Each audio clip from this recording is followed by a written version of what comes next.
Boa noite a todos. Que a paz do nosso querido Mestre Jesus possa permanecer conosco. É uma alegria imensa retornar a esta veneranda instituição da cidade de Cabo Frio, instituição essa onde a gente já teve a oportunidade de vir outras vezes, fazer amigos. Então, na noite de hoje, rever esses amigos e fazer novos amigos. Essa cidade maravilhosa de Cabo Frio, onde a gente já teve a oportunidade de residir durante 4 anos. Essa cidade maravilhosa, que é um privilégio residir em Cabo Frio. Tenham certeza, eu precisei ir embora e hoje sinto muita falta.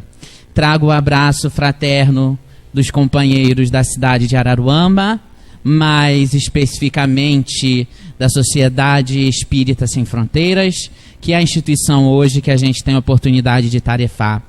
Trago também o abraço fraterno dos irmãos do nosso querido Conselho Espírita do Estado do Rio de Janeiro, onde hoje a gente tem a oportunidade de se voluntariar em determinadas funções. A Elisa, que marcou a palestra comigo, nos trouxe um desafio solicitando esse tema: formação dos seres vivos. Questão 43 a 49 do Livro dos Espíritos.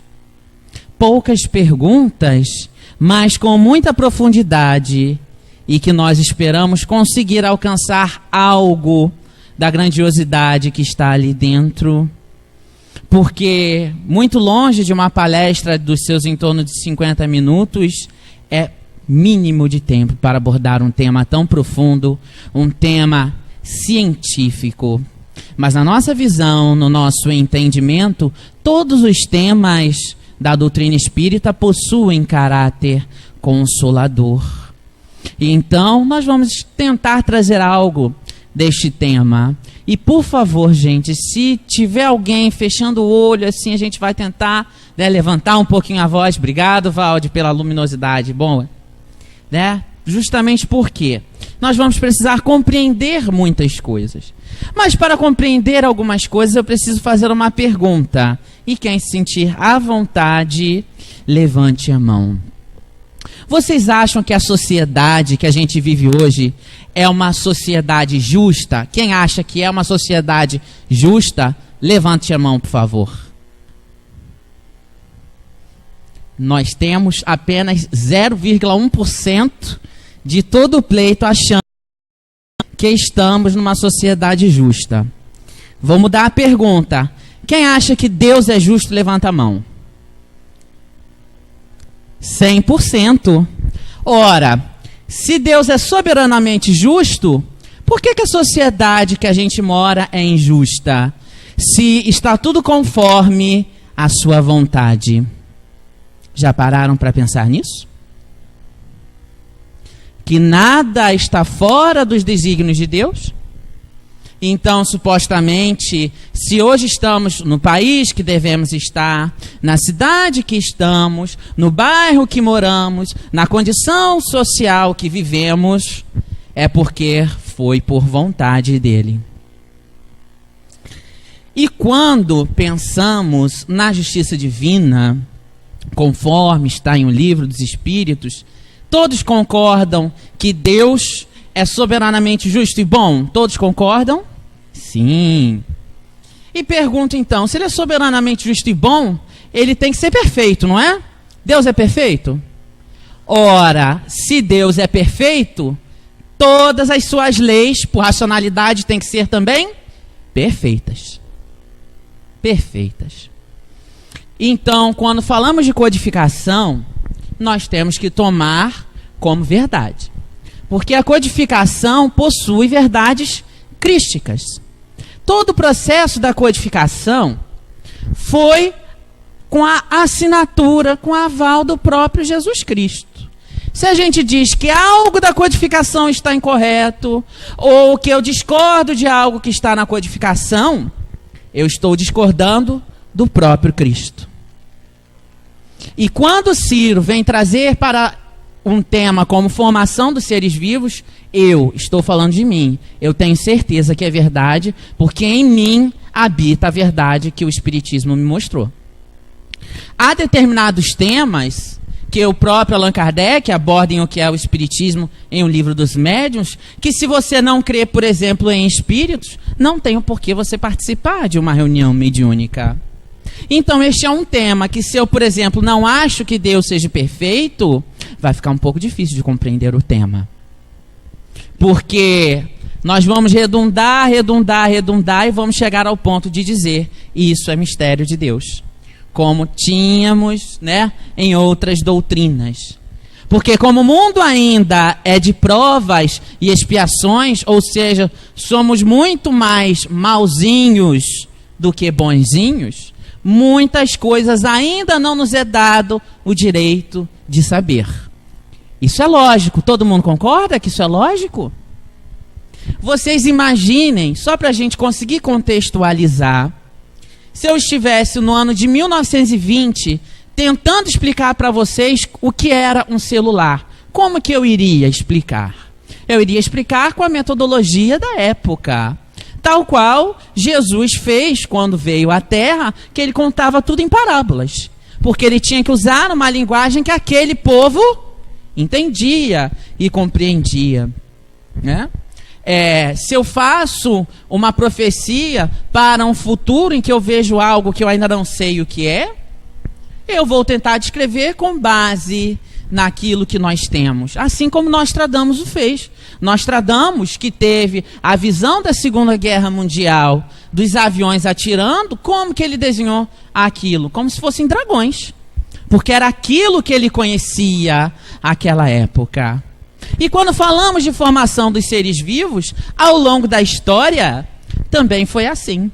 O homem não entendia muita coisa e tentou dar explicações dentro do seu universo, dentro daquilo que ele compreendia. E a gente vai ver algumas delas, tá?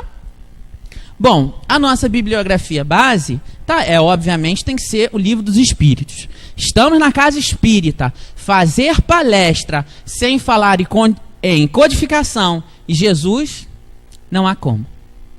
Não há como. Podemos sim fazer uma palestra muito bonita cientificamente, mas não podemos esquecer de falar em Jesus e codificação. Essa é a nossa bibliografia base. Mas usamos também, como uma bibliografia de apoio, a Bíblia Teb de Estudo Ecumênica, que é uma Bíblia interessantíssima. Ela é uma tradução com colaboração de diversas doutrinas. Do livro A Caminho da Luz, tá? Psicografia do Chico pelo Espírito de Emmanuel. Evolução em Dois Mundos, do Espírito de André Luiz pelos médiuns Chico Xavier e Valdo Vieira. Obviamente o livro A Gênese. O livro Gênese da Alma do Caibá Chutel, tá? E o Wikipédia, que nos ajudou a elucidar algumas questões científicas. Tá? Inclusive livros importantíssimos de serem lidos e estudados, né? Principalmente Evolução em Dois Mundos. A gente que é espírita, muitas das vezes a gente falta dentro de nós o ímpeto do estudo. Mas a doutrina espírita é a doutrina do estudo, é a doutrina da leitura, conforme introdução do próprio Livro dos Espíritos, item 8. Os bons espíritos, eles caminham mais com quem? Com aqueles que fazem um estudo sério e metodicamente, ou seja, continuadamente, com método. Então, o estudo da doutrina espírita, ele nunca vai cessar. Ah, Ciro, eu já fiz os 3 tomos do ESD. Vai para a codificação. Acabei a codificação. Volta à codificação. O estudo é incessante, é igual no Evangelho no Lar. Cada vez que a gente volta para o início do Evangelho segundo o Espiritismo e relê alguma situação, não parece que algo de novo brotou ali? Porque quando a gente leu e retornou, nós já somos outros. Evoluímos, caminhamos, ouvimos colocações de outros companheiros, o que vão nos ajudar a fomentar o entendimento sobre a releitura de uma determinada obra.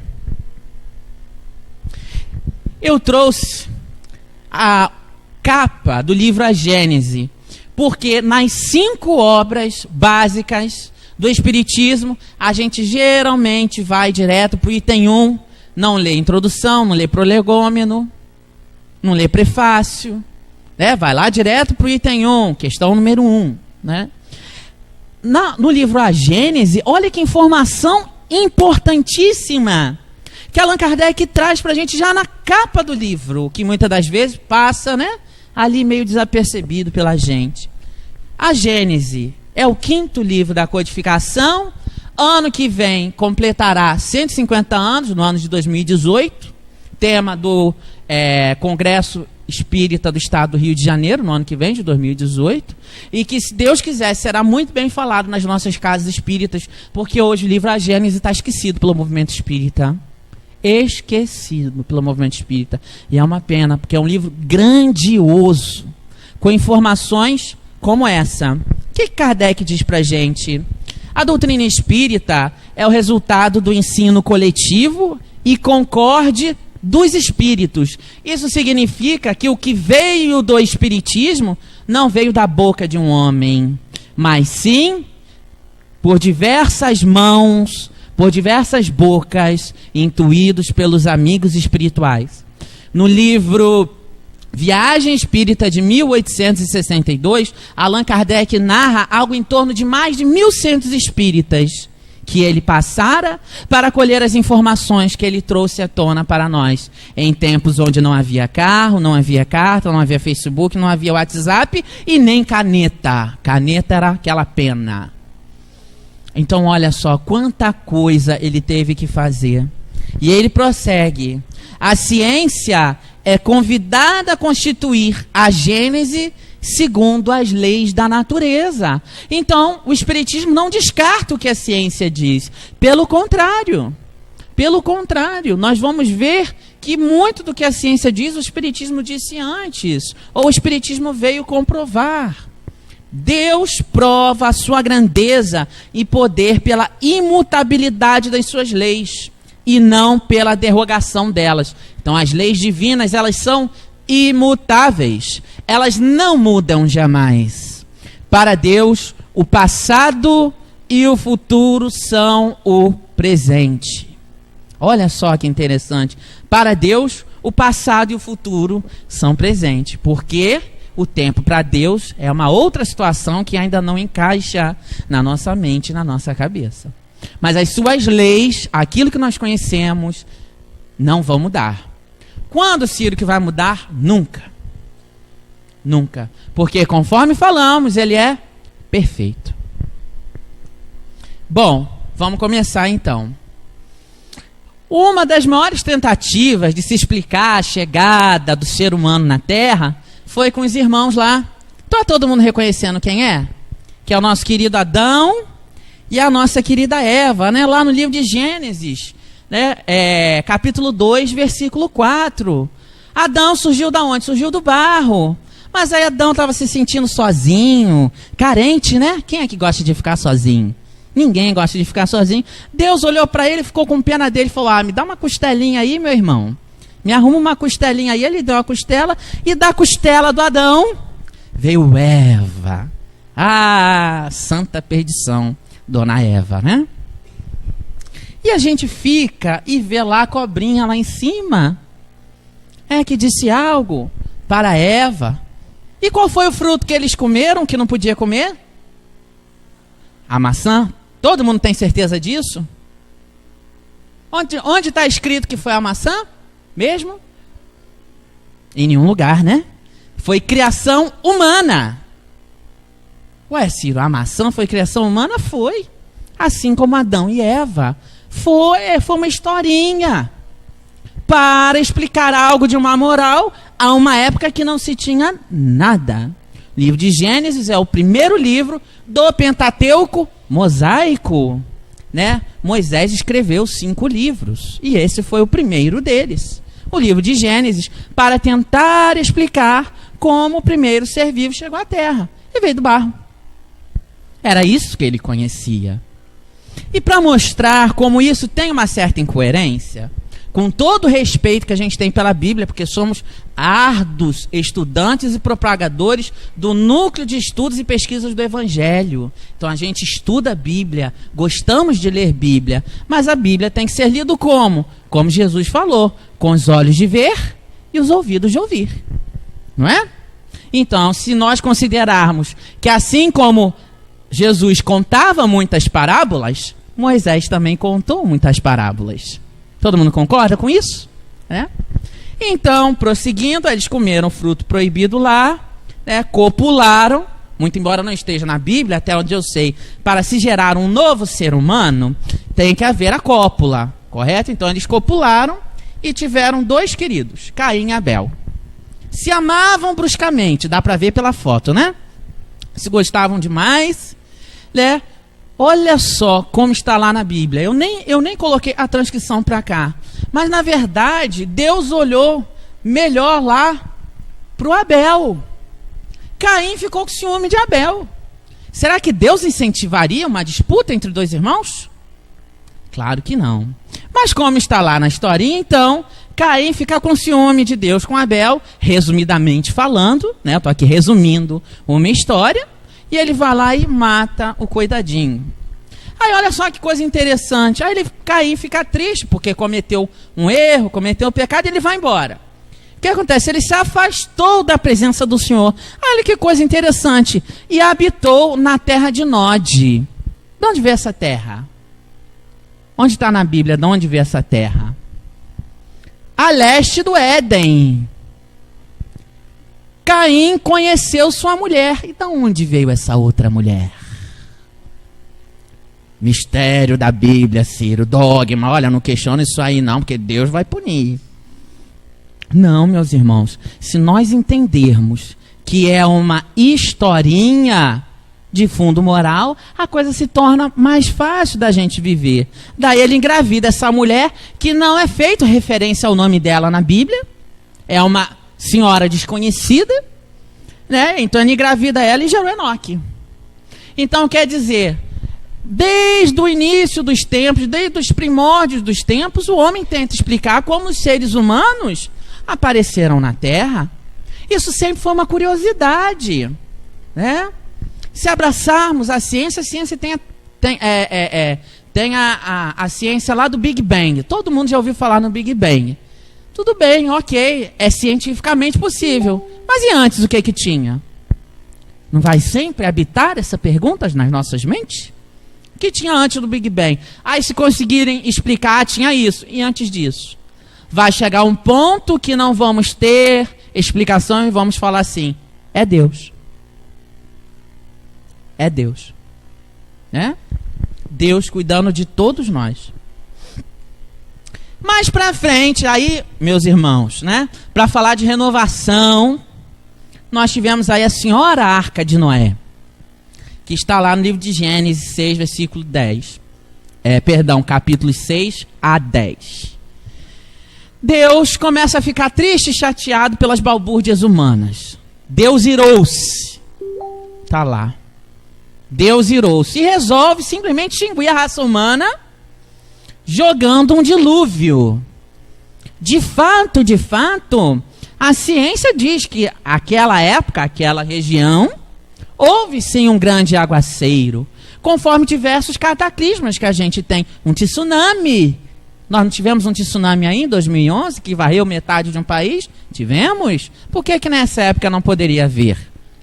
Então, alguém tentando contou aí a história da Arca de Noé.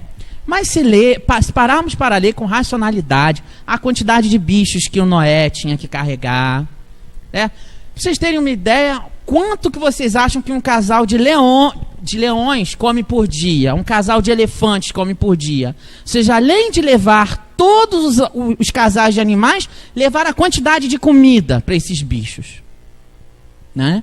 E reza a Bíblia, o Velho Testamento, que o dilúvio veio e Noé tinha 600 anos. Alguém já viu alguém viver tanto tempo assim? Né? Obviamente que entendemos que talvez naquela época o tempo poderia ser contado diferente. E Matusalém, que era avô de Noé, teria morrido no dilúvio com 946 anos, se eu não estiver enganado. Né? Então a gente realmente fica vendo e entendemos que o processo de formação dos seres vivos não pode ter se dado dessa forma. Nós respeitamos todas as doutrinas que pensam dessa forma. Todas elas. Mas nós estamos numa casa espírita. buscando a fé raciocinada. Estamos aqui em busca de respostas, porque se estivéssemos satisfeitos com as respostas que já tínhamos lá fora, ficaríamos lá fora. Não estaríamos aqui dentro essa noite. Todo mundo concorda? Ou seja, estamos buscando. E a codificação, aliada ao conhecimento científico, traz a resposta para a gente. Tá? A ciência diz que a formação dos seres vivos, ela se deu em 9 eventos. Tá? Nós temos aí um pequeno esquema mostrando desde o princípio, né, que era um átomo, depois passou para uma molécula, depois para os orgânulos, aí vai para a célula, tecido, enfim, isso foi crescendo, forma população, comunidade. Eu vou ler aqui as 9 etapas rapidamente para que a gente entenda isso. Mas se fizermos uma comparação com o que Emmanuel diz no livro A Caminho da Luz sobre o protoplasma, que era uma espécie de geleia, que nós vamos ler mais para frente, nós vamos ver que faz todo sentido. Então, que a doutrina espírita confirma aquilo que a ciência já disse, né? E que conversava com Rosana, tinha um diálogo com ela aqui no início, antes de chegar, sobre a questão de cadeia alimentar. Essa cadeia alimentar, ela é divina. Ela não foi imposta, ela não foi formulada. A cadeia alimentar existe porque Deus assim a fez, assim a criou. Então, alguma utilidade a cadeia alimentar tem. Ela funciona dessa forma. Se nós temos a certeza que Deus ele é perfeito, então tudo criado por Ele também é perfeito. Então vamos ver rapidamente esses 9 eventos que a ciência conta, que chegou até a criação do ser humano. Primeiro evento. Gente, eu vou precisar ler, porque não sou cientista e estou muito longe disso, mas vai ser bem rapidinho, só para que a gente consiga fazer depois a conexão com o Espiritismo. Tá bom? Primeiro evento. Tivemos a formação da Terra há aproximadamente 4,5 bilhões de anos. Nesse período, o planeta era extremamente quente, equivalente a uma imensa bola de fogo, não abrigando nenhuma forma de vida.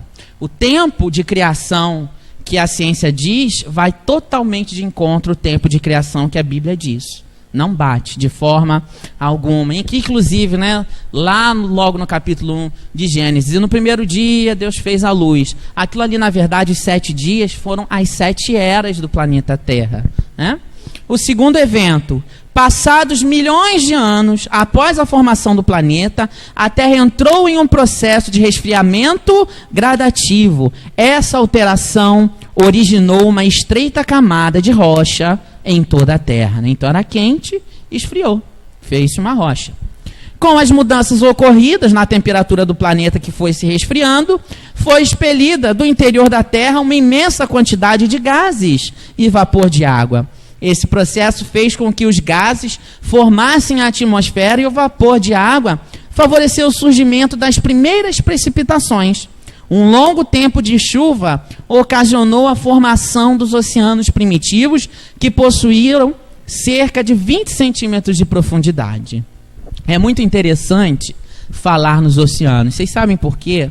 Até hoje, a ciência estima que existem milhões de espécies nos oceanos que são totalmente desconhecidos. Porque o homem só consegue ir até uma determinada profundidade. Se ele continuar descendo, estoura os tímpanos e ele vem a desencarnar. Então, estima-se que milhões de espécies vivam, né, nas profundezas mais profundas dos oceanos e que a ciência tem total desconhecimento. Será que Deus ia colocar aquilo ali à toa? Quarto evento. A formação dos oceanos foi fundamental para o surgimento da vida no planeta, pois a origem da vida veio dos seres aquáticos. Dessa forma, surgiram primeiramente no planeta as bactérias e as algas, além de micro-organismos, isso há cerca de 3 bilhões e 500 milhões de anos. No quinto evento, essas primeiras formas de vida foram importantes para o surgimento de outros seres. Surgiram, então, oriundos dos micro-organismos, os invertebrados, dentre eles medusas, trilobitas, caracóis e estrelas do mar, que nós temos até hoje. Além disso, desenvolveram plantas tais como as algas verdes. Todos os seres vivos desse momento habitavam ambientes marinhos. Pouco tempo depois, algumas espécies de plantas marinhas desenvolveram a capacidade de se adaptar fora do ambiente aquático, migrando para áreas continentais, dando origem às primeiras plantas terrestres. Os animais terrestres tiveram sua origem a partir do momento que algumas espécies de peixes saíram da água, dando origem aos anfíbios e posteriormente aos répteis. Houve um tempo no qual o planeta Terra ficou povoado por grandes répteis, denominados de dinossauros. Esse ficou caracterizado como período Jurássico. O período Permiano deu origem às plantas com flores e os mamíferos. Os grandes répteis foram extintos há 70 milhões de anos. E temos comprovações fósseis desses répteis. Não é interessante? Nunca vimos, mas sabemos que um dia ele existiu, porque a ciência um dia disse que ele existiu e comprovou. O que Kardec disse para a gente? Que se um dia a ciência contradizesse qualquer coisa que estivesse no espiritismo, fiquem com a ciência. Allan Kardec, apóstolo de Jesus, disse isso. No entanto, nunca vimos qualquer contradição, né, entre ciência e espiritismo.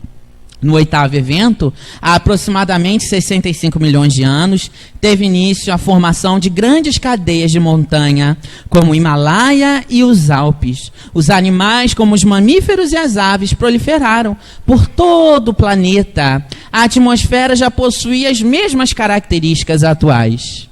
E no 9º evento, há aproximadamente 4 milhões de anos, surgiram os ancestrais dos seres humanos. O planeta, a partir de então, entrou em períodos de muito frio, ocasionados pelo crescimento das geleiras. No entanto, há 11 mil anos, as geleiras se fixaram nas zonas polares. É interessante a gente observar esse passo a passo das eras, porque o mundo vai continuar mudando. O planeta vai continuar mudando. O Cristo já nos disse: ficarei convosco até o fim dos tempos. Plural, vocês já pararam para pensar nisso? Quando Cristo diz tempos, ele queria dizer eras. Hoje, provas e expiações. Amanhã, regeneração. Depois, felizes. Depois, ditosos. Depois que cumprimos tudo que devemos realizar aqui, vamos aí cumprir missões extra-terra, vamos para outros lugares. Porque tudo precisa se renovar. Deus renova tudo. Isso é progresso. É a lei do progresso. É que o Espiritismo vem tanto ensinar e conclamar para a gente. E, Ciro, então como é que se deu, vamos dizer lá, a transição do macaco mais próximo ao humano para o humano? De certo, o sonho da ciência é encontrar esse famoso elo perdido. Mas eles encontraram algo muito próximo. Só que o elo perdido que eles chamam, que é o quê? É o encaixe perfeito, o primeiro humano ali, né? Ou seja, a transição macaco-humano não irá ser encontrado. Isso já está lá no Livro dos Espíritos. Está lá no Livro dos Espíritos e a gente vai explicar o porquê. Mas durante muito tempo, desde 1974, foi descoberto aí a nossa querida Lucy, muito famosa, tá? Que é a Australopithecus afarensis, tá? Ela foi aí, né, uma espécie de humano, né, já com macaco. Ela andava ereta, tinha 1,1 m, era baixinha, né, e ainda ficava durante algum tempo sobre as árvores. Tanto que viram, né, que a provável causa da morte dela, ela caiu de uma árvore, né? Então, até então se achava que a Lucy era o fóssil mais antigo, né, que se tinha encontrado há 3,2 milhões de anos. Né? Sabe-se que ela era feminina justamente pela característica óssea. Só que em 2005, recentemente, foi descoberto aí o nosso irmão Hardy, que é o Ardipithecus ramidus, tá? Que ele tem 4,4 milhões de anos. Foi descoberto em 2005. Né? Ali é uma representação dele. Você vê que ele já andava bastante ereto, né? Braços grandes. Agora, sinto muito informar, eu creio e acredito e tenho certeza daquilo que eu leio e estudo na doutrina espírita, conforme questão 48. Podemos conhecer a época da aparição do homem e de outros seres vivos na Terra? Não. Todos os vossos cálculos são quiméricos. Todos os nossos cálculos são quiméricos, ou seja, vão ser sempre superficiais. Então, recorrendo ao livro Evolução em Dois Mundos, e no livro A Gênese, o entendimento é: esse processo, esse término de evolução de macaco-ser humano, vocês sabem onde se deu? Na espiritualidade. Porque a gente também, os espíritos também não evoluem no plano espiritual? Através do estudo, do aprendizado. O que André Luiz veio trazer para nós na sua coleção A Vida no Mundo Espiritual? A sua evolução como espírito. Ele chega lá ignorante, suicida, indireto, correto? E dali ele vai estudando, vai aprendendo, vai ser um grande tarefeiro, não é? Então, na espiritualidade também se evolui. Por isso que não vai se encontrar este elo perfeito que a ciência busca, porque essa conclusão se deu na espiritualidade. Então, muito provavelmente, nasceu espontaneamente, aí é uma questão de entendimento desse espontâneo, nasceu espontaneamente de alguns desses seres aqui já o ser humano mais próximo do que a gente possa conhecer como ser humano. Isso não sou eu que digo não, tá, gente? Isso aí nos demanda muito estudo do livro Evolução em Dois Mundos. Por falar nisso, quem já leu Evolução em Dois Mundos, levanta a mão. Poucos, é um livro importantíssimo, importantíssimo, para que a gente entenda muitas coisas. Porque, conforme estava aqui no slide, doutrina espírita é ciência, filosofia e religião. Até mesmo quando a gente fala assim, o passe é um processo de fé, é um processo de fé, mas tem um processo científico por trás do passe que tem que ser compreendido. Tem um processo científico dentro da água, magnetizada, quase não saiu, gente, que precisa ser compreendido por nós, porque isso vai alimentar a nossa fé, essa fé raciocinada, conclamada pelo Espiritismo. Gente, está tudo bem até aí? Tá dando para compreender bem? Tá ok. E o que mais que tem lá no Livro dos Espíritos, né? No começo tudo era caos. Os elementos estavam fundidos. Estava tudo junto e misturado. Conforme nós falamos, algo parecido como uma geleia, que é chamado de protoplasma por Emmanuel no livro A Caminho da Luz. E dali foi nascendo tudo. Ciro, como isso poderia ocorrer? Por uma coisa chamada partícula de Deus. Está lá na Gênese. Pensamento divino, que é o princípio de tudo, que é chamado de princípio vital. Quem aqui já fez curso de passe ou leu a Gênese já deve ter ouvido falar muito nisso. Princípio vital. Esse princípio vital, como nos ensinou Haroldo Dutra Dias, é manipulado pelo pensamento de Deus. Então vai chegar uma hora que não vai ter jeito, eu vou ter que falar assim, meu irmão, isso ocorreu por vontade de Deus. Deus é um ser onipotente, onisciente, soberanamente justo e bom. Temos que entender esses atributos. Tanto essa foi uma das maiores preocupações de Allan Kardec.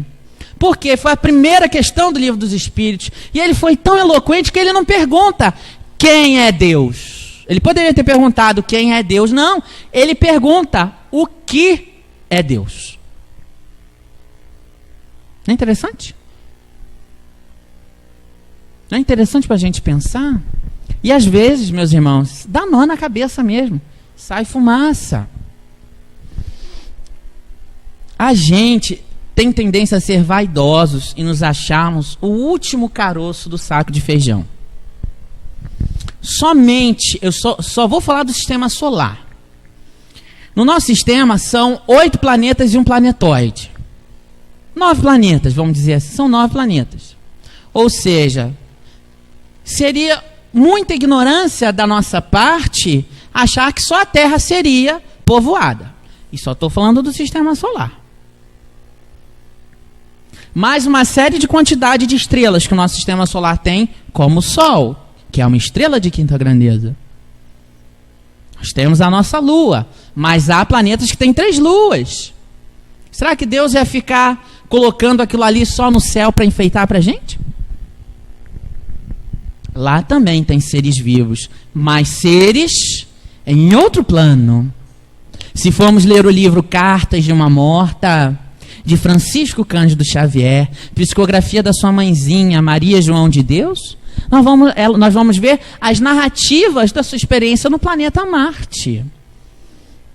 Né? Falando que de fato eles são vermelhos, possuem até asas. Se formos em revista espírita, vamos ver a linda narrativa de Mozart em Júpiter. Então, será que nós estamos sozinhos aqui no planeta Terra? Só estou falando do sistema solar. Mas por aí afora existem quantos planetas? Quantas galáxias? Há um cálculo de que a galáxia mais distante do planeta Terra esteja a 4,4 bilhões de anos-luz. É a galáxia mais distante da nossa. Tem 4,4 bilhões de anos-luz. Quanta coisa tem no meio desse caminho, meus irmãos? Quanta coisa tem no meio desse caminho? E a gente fica querendo achar a resposta de coisinha pequena, de coisinha miúda. Às vezes nos falta uma coisa que a doutrina nos ensina: humildade. Não, eu estou no meu momento de humano, eu vim aqui para cumprir as minhas provas e as minhas expiações. Porque eu particularmente conheço até casos de pessoas que chegaram, né, a se mortificar por causa disso. Se é tão grande, então eu vou lá, cometo um determinado ato e vou lá para o outro lado ver. Né? Não, a gente tem que ler e tem que estudar, mas com maturidade. Compreender isso tudo com maturidade. E Deus é tão grandioso porque Ele olha por tudo isso aí. Tudo. Deus é Pai. Já dizia Jesus, bom é o Pai. E a doutrina, Ele é soberano. Então, se a gente acha que a gente está aqui, que Ele não está coordenando isso aqui, Ele está coordenando isso aqui. Através de diversos obreiros que possuem a fé nele. Daí, eu repito uma frase de Haroldo Dutra Dias, no estudo de Gênesis, vídeo 19. Como que o espírita está distante de Deus? Como está a nossa relação com Deus? Como eu encontro Deus na minha vida? Qual é o meu entendimento de Deus? Ok, a doutrina espírita diz isso, bacana, Ciro. Mas dentro de mim, como eu enxergo Deus? Será que o meu problema, só eu que passo por esse problema e mais ninguém no planeta Terra passa pelo mesmo problema que eu ou por coisas piores? Nós tivemos as Gente, olha que privilégio para nós, cariocas e fluminenses, nós tivemos as Paralimpíadas meio do ano passado. Que lição de vida foi aquilo? Ver que pessoas que são destituídas de determinadas funções, de determinados membros, eram muito mais felizes do que eu. E eu, graças a Deus, com o meu corpo são, talvez não tenha 1/3 da felicidade que qualquer um daqueles lá tinham. Vocês acham que isso não é Deus trabalhando e mostrando para nós que nós podemos ser felizes dentro daquilo que nos é permitido no planeta de provas e expiações? Pensemos nisso, meus irmãos. A Terra continha os germes que esperavam um momento favorável para desenvolver-se. Então houve um momento que foi mais favorável. A ciência lá não disse quanto tempo foi? Foi depois do cataclisma, depois dos dinossauros, não foi? Então, conforme a ciência diz, o Espiritismo também diz que houve um momento que foi mais favorável para o humano se desenvolver, né? Os seres vivos se desenvolver, e que continha os germes. O Espiritismo chama de germes, a ciência pode chamar de átomos. É apenas uma questão de palavras que querem expressar a mesma coisa. Deus, uma nota de Allan Kardec, olha que grandiosidade desse codificador. Deus tem os seus mistérios e estabeleceu limites às nossas investigações. Então não vamos querer ir além dos nossos limites, além daquilo que a minha mente pode perceber.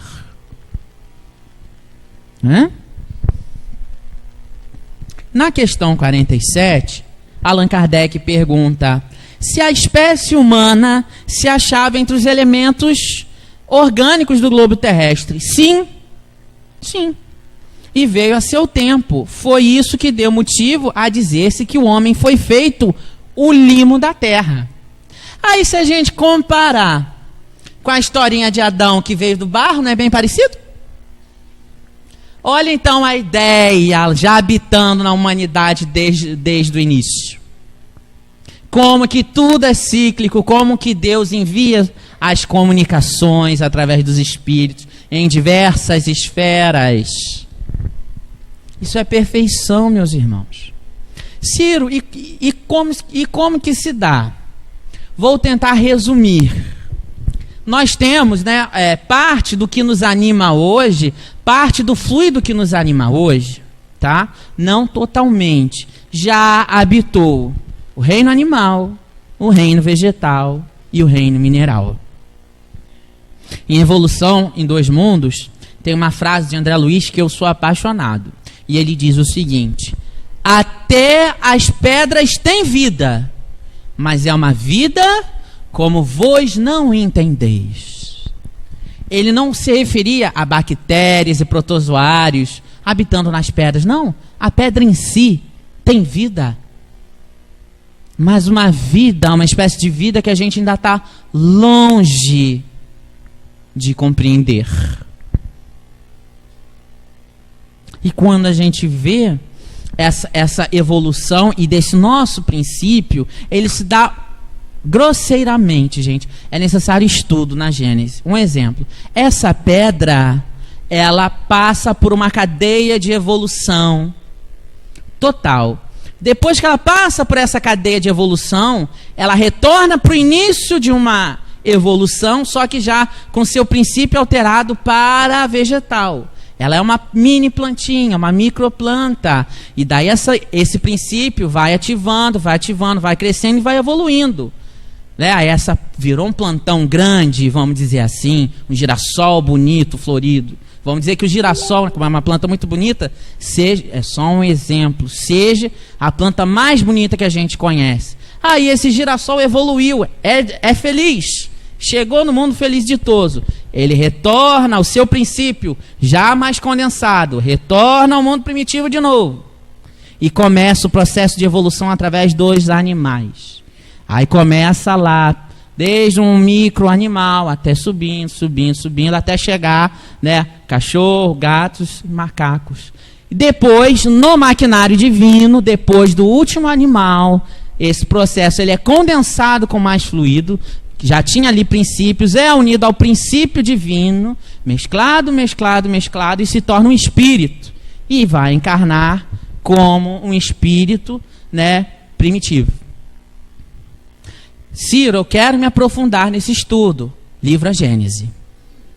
O livro A Gênese, ele é um livro que suscita de nós tempo para estudo, porque tem que ser junto com o livro de física, com o livro de química, com o livro de biologia. Nem cabe, muitas das vezes, 50 minutos fazer uma abordagem de um tema da Gênese. Mas as instituições espíritas têm cada vez mais botar seminários sobre o livro A Gênese, que vai nos ajudar aí a compreensão de muita coisa que está aí na natureza. Vamos prosseguir? Tá saindo fumaça? Ou tá tranquilo? Tá tranquilo? Então vamos seguir.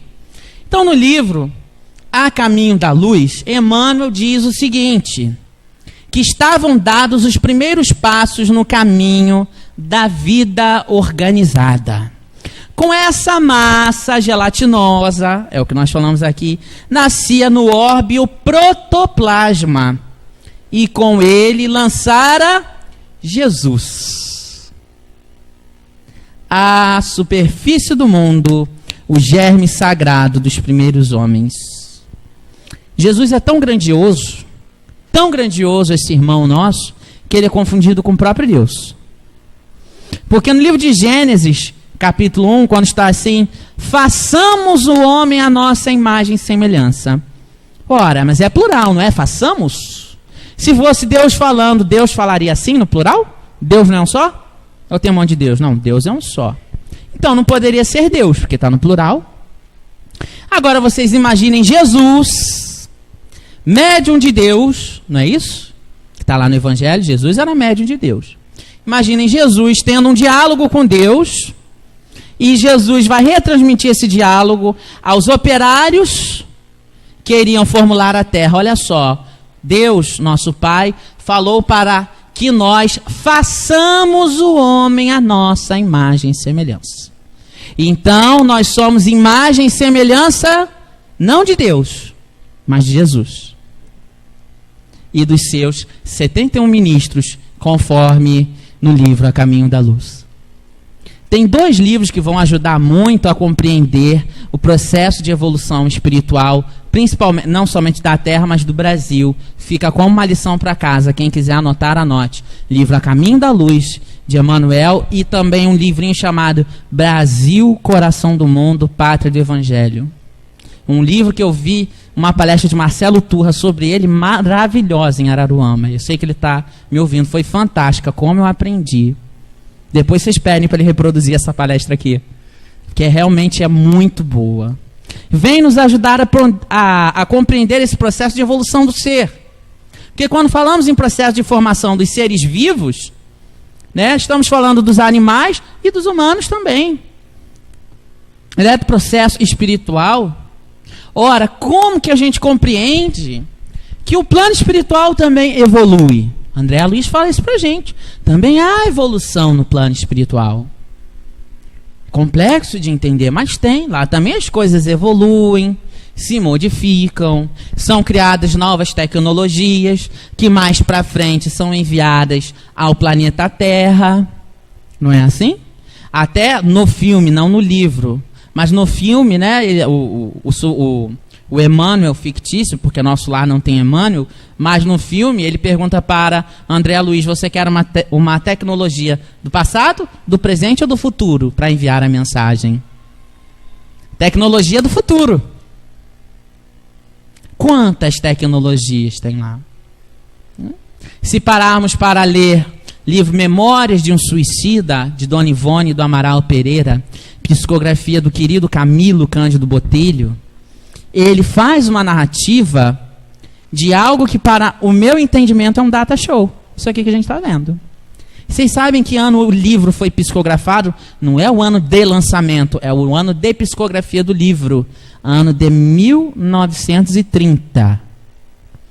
E, segundo reza a lenda, ele teria... aquelas experiências teriam ocorrido no final dos anos 1890 e pouco.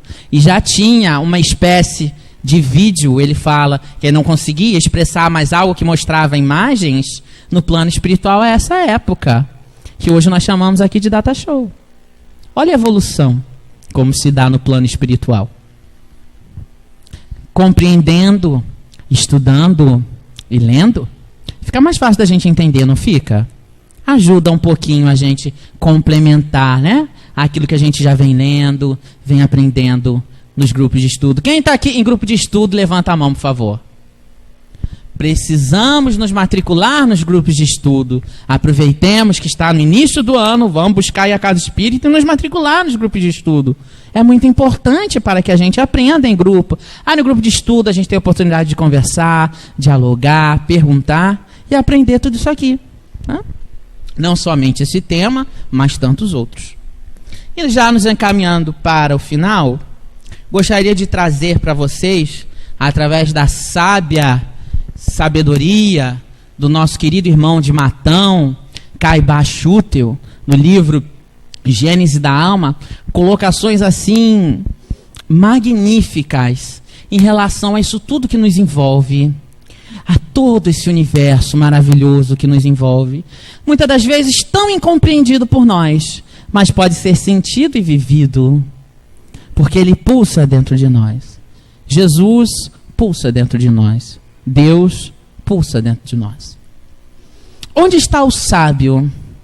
Onde o padre que não nos esclarecem sobre o nosso passado? Onde a sabedoria da ciência e a luz da religião que não ilumina os primórdios do meu espírito ou o nascimento da minha alma? Que direito de censores poderão ter os sábios? Que atribuição de curas das almas poderão ter os sacerdotes, se eles são incapazes de desvendar o meu passado e de iluminar o meu futuro?